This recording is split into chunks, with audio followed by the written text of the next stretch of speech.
লাভ আছে আছে যে আপনার সবচেয়ে জিনিস হলো আপনার গাভীর সম্বন্ধে বুঝতে হইব, গাভীর পরিচালনা ভালোভাবে দিতে হবে, গাভীর জাত ভালো বুঝতে হবে। আচ্ছা, এটা কিভাবে আপনি আপনি কিভাবে ওনারা কিভাবে বুঝবে এই সম্পর্কে আপনি যদি বলেন, কিভাবে শুরু করবে বা কি দিয়ে শুরু করবে, কোন জাত নিবে? এইভাবে মনে করেন যে ওনারা শুরু করতে পারে, সর্বপ্রথম যারা না বোঝে দুটো একটা গাভী দিয়ে শুরু করতে পারে আস্তে আস্তে। কারণ গাভীর অনেক বুঝার আছে। গাভী প্রেগন্যান্ট অবস্থায় বাচ্চা দেওয়া, ক্যালসিয়াম গাঁঠিয়ে থেকে অনেক সময় ক্যালসিয়াম দেওয়া, এগুলা জানতে হবে। এরপরে বাচ্চা ডেলিভারির সময় একটা রিস্ক থাকে, এগুলা একটু জানতে হবে। সর্বপ্রথমে যদি মনে করেন যে অনেক টাকা ইনভেস্ট করে তাহলে সে বুঝতে পারলো না, মনে করেন মার খেয়ে গেল। দুটা তিনটা দিয়ে যদি শুরু করে, দুটা গাভী একটা বকনা দিয়ে শুরু করলে সবচেয়ে ভালো হয় আর কি।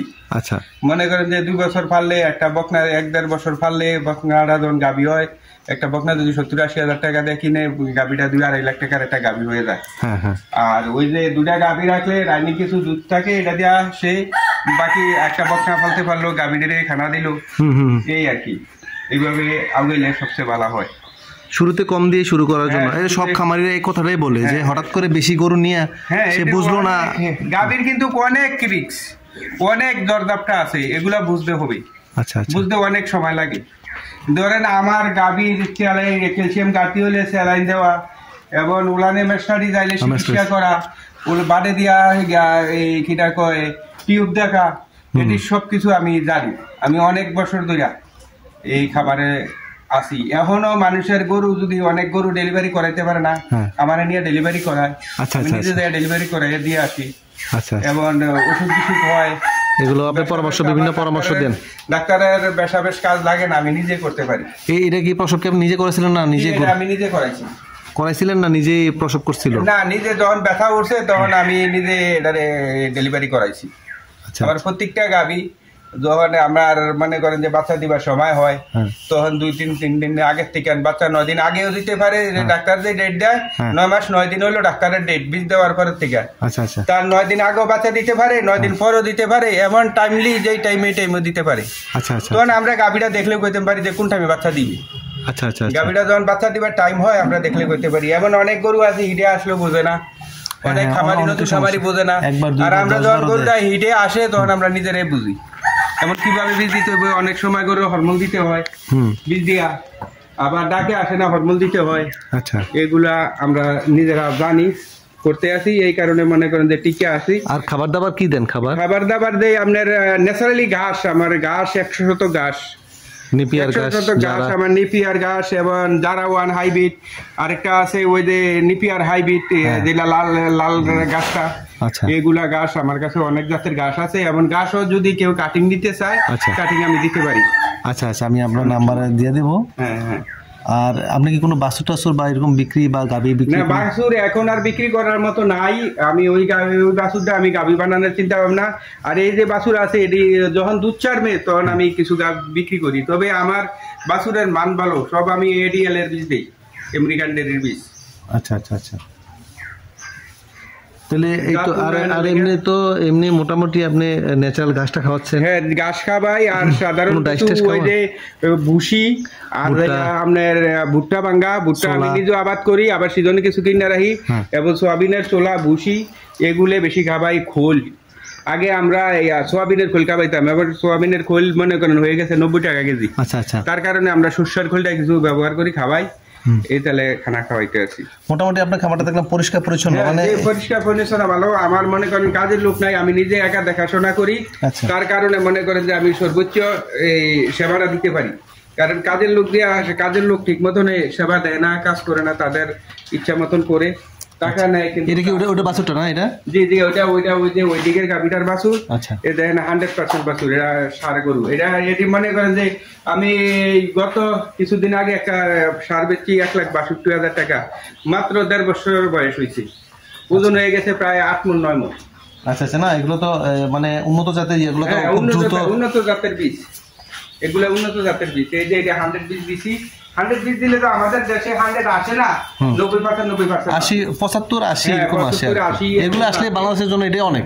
90ও আসে, মাঝে মধ্যে 90ও আসে। এই যে ওই যে বাইরে একটা বাছুর, বাইরে একটা দুধের মধ্যে প্রায় 90% বাছুর। এটি 80-85 সবগুলো কি বকনা বাছুর না সার? না, সার বাছুরও আছে, ওই দুটা বকনা বাছুর, ওইটা হলো জার্সি, একটা ছোট্ট একটা জার্সি গরু আছিল আমার, মিনি জার্সি। মিনি জার্সি হলো ওইটা দুধ দিত অনেক, মানে 14-15 কেজি দুধ দিত, খানা খাইতো কম, দুধ দিত বেশি এইটার মা। আচ্ছা, এই গাভীটার অসুখ হয়েছে আর আমি বিক্রি করে দিছি, এমন এই বাছুরটা রেখে দিছি। আচ্ছা, আর এই যে আপনি দেখলাম যে দুইটা এইটা, আচ্ছা ওই দিতে খাবারটা আটাছলা করি। আচ্ছা, আর ওই যে বাকেট বালতি দিয়ে আমি পানি খাওয়াই। ও পানিটা বালতির মধ্যে দেন, তাই না? পানিটা বালতির মধ্যে দিই, আর এটা দিয়ে আপনি কিনা করে খাবার দিই। আচ্ছা আচ্ছা, বাছুরকে খাবার দিই। আচ্ছা, আর এমনি খেরটের এগুলো তো নরমাল যে এগুলো দিচ্ছেন? খের কিছু খাবাই, হালকা কিছু, আর ঘাস আমার সম্পূর্ণ ঘাসের উপরে নির্ভর করে। অ্যাকচুয়ালি অনেকে খামারিরাই বলে যে ঘাস হচ্ছে গরুর মেইন প্রোটিন। হ্যাঁ, ঘাস হচ্ছে আসল জিনিস। আপনি ঘাস ছাড়া কেউ খামার করা আসলে খুব ক্যালসিয়ামও শর্ট হয় কম, এবং গাভী ডাকে আসে, এরপরে বীজ দিলেও বীজ লয়, আবার দুধেরও, হ্যাঁ দুধের মানও থাকে ভালো। আমার দুধের মানও ভালো, দুধ যার দরকার হয় আমার ফ্রিজে দুধ থাকে। আচ্ছা আচ্ছা, অনেক সময় রিজার্ভ দুধ আমার ফ্রিজে থাকে, যেমন কারোর ফাংশন লাগলো, ওই যে আবার কিছু দইয়ের অর্ডার করে, দই যারা বানিয়ে বিক্রি করে তারা এসে আমার থেকে দুধ নেয়। আবার কারোর মনে করেন দুধের প্রয়োজন হয়েছে, আমার মোবাইল নাম্বার জায়গা দেওয়া আছে, আচ্ছা দুধ নিয়ে যায়। বিশেষ করে আমার বাড়িতে দুধ আমার শুধু খাওয়ার জন্য, মানুষ খাওয়ার জন্য, আমি মনে করেন যে দুধ বেশিরভাগ আমি ব্যাপারীদের দিই না, শুধু মানুষের বেদে তুলে দেয় যে আমি ভালো জিনিসটা, ভালো প্রোটিন জিনিসটা আমি দিলাম, এই কারণে। আর হচ্ছে আপনি ন্যাচারাল ঘাস, ঘাস দিয়ে এগুলো লালন পালন করতেছেন না? এক্সট্রা ঘাস, অতিরিক্ত ঘাস বেশি। এই বাছুরটার একটু অ্যালার্জি হয়েছিল, এটা চিকিৎসা চলতেছে, আশা করি এই কিছুদিনের ভিতরে ঠিক হয়ে যাবে। এরকম হয় অনেক পার্সেন্টেজের, এটা 100%-এর বাছুর আসে, এই কারণে একটু ডিস্টার্ব বেশি। তো মানানসই হয়ে যাবে, ঠান্ডার দিন ঝামেলা নাই, ঠিক হয়ে যাবে। গরমের সময় হয়েছিল না? হ্যাঁ, গরমের সময়, গরম না এই কিছুদিন আগে হয়েছিল, তবে গরমের সময় হইলে এই বাছুর একটু ঝুঁকিপূর্ণ হয়ে যায়। আচ্ছা, না এটা হচ্ছে যে আপনি দেখছি ফ্যানও লাগাচ্ছেন, এইসব বাইরে জাতের এগুলো ঠান্ডায় সবসময় থাকা লাগে। ঠান্ডা এই যে আমি পর্দা উঠিয়ে দেই, ঠান্ডা পড়ছে আর একটু হালে দেই, নয়তো আমার চতুর্দিকে পর্দা উঠে নিয়ে থাকে, যেমন পাকাও আলো বাতাসটা মানে যে সবসময়, কারণ এই সব গরুগুলা কিন্তু আপনার গরম সহ্য করতে পারে না। হবে মনে করেন যে আলগা জায়গা, যেমন বাতাস একদিক দিয়ে ঢুকে আরেক দিক দিয়ে বাড়ি আসে। ইয়েস, আর আপনার সেটটাও কিন্তু ঠিক আছে পূর্ব পশ্চিমে এবং উত্তর দক্ষিণে সবসময় আলো বাতাস যাওয়ার জন্য রাস্তা রয়েছে, তাই না? এগুলা আমি যাই নিয়ে করছি, আমিও মনে করেন যে অনেক আমার অভিজ্ঞতা আছে, আমি নিজে অভিজ্ঞতা অর্জনে এইগুলা করছি, সম্পূর্ণ এটা আমার পরামর্শে, আমার প্ল্যানে, নিজের উদ্যোগে করছেন, তাই না? নিজের উদ্যোগে করছি আমি, সম্পূর্ণ এটা আমার পরামর্শে, আমি কাজের লোক দিয়া এইভাবে করাইছি। আচ্ছা, আর আশা করি আমি মনে করেন ভালো আছি, লাভবান আছেন না? লাভবান আছি, আর মানুষের মনে করেন যে ভালো পরামর্শ দুধরা মানুষ পাইতে আছে, এবং মানুষের যে দুধের যে চাহিদা এটা পূরণ করার জন্য আমি মোটামুটি পূর্ণ করতে আছি। আপনার আশেপাশে এলাকাগুলো আপনি এটা কভার দিচ্ছেন, তাই না? চমৎকার উদ্যোগ। আসলে এইভাবেই যদি প্রত্যেক ঘরে একটা করে গাভী লালন পালন করে, তাহলে কিন্তু দুধ হলো, তারপরে আপনার বছর শেষে আপনার একটা বাছুর, মনে করেন যে আমার দুধে যদি নাও আসে, দুধ দিয়ে আমি ফেলতে আছি, মনে করেন যে আমি 60টা বাছুর বেচলে 60,000 করে বেচলে 424 2.5 লাখ টাকা, 2.5 লাখ টাকা। তো এই আমার মনে করেন যে প্রতি বছরে আমি 5-6টা বাছুর হয়, হইলো ওই যে আমি একা পালি, তো তার কারণে খাবার দিতে পারি না, দেখে আমি কিছু বাছুর বিক্রি করে দিই। আচ্ছা আচ্ছা আচ্ছা, না খাবার দাবারের ব্যাপার আছে। হ্যাঁ, খাবার দাবারের ব্যাপার আছে, দেখাশোনা একা মানুষ কুলাতে পারি না, এই হিসাবে আমি এগুলা পারি। বছরে একটা সার বড় করি, একটা সার বিক্রি করি, এবং গাভী মনে করেন যে এই বাছুরটা ধরেন, এই বাছুরটা 70-80 হাজার টাকা দাম আছে, এটা বাচ্চালে নামলে এটা 2 লক্ষ টাকা দাম আছে।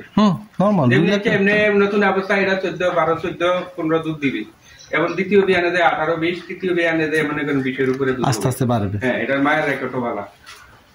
আমার প্রত্যেকটা গাভী এখন আমার বাছাই করা গাভী, মনে করেন আমি ভালোগুলা রাখছি, আর বাকিগুলা কম দুধের এটি আমি সব খামার এই কাজটা করে, ভালো গাভীগুলা খামার এখন মনে করেন কম দুধের গাভী দিয়া পুষানো যাবে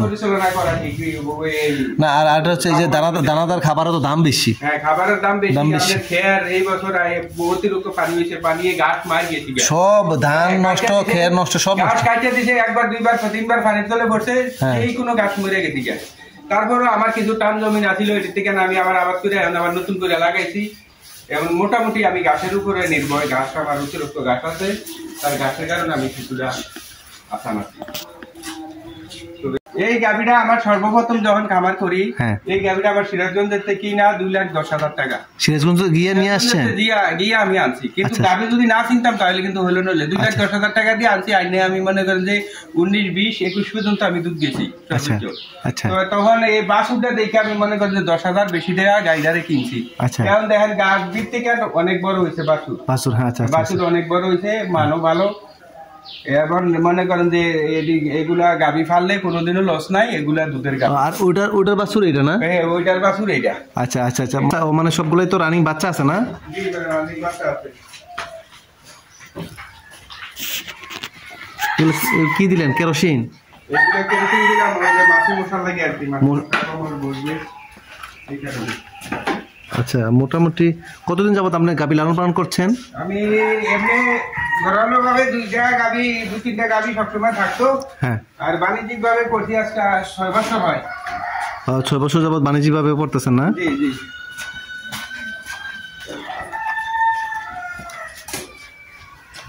কতটুকু দুধ পান প্রতিদিন? দুধ প্রতিদিন এখন 40 লিটারের মতন আসে আর কি, 4টা গাভীর থেকে। এই 4টা থেকে? জি।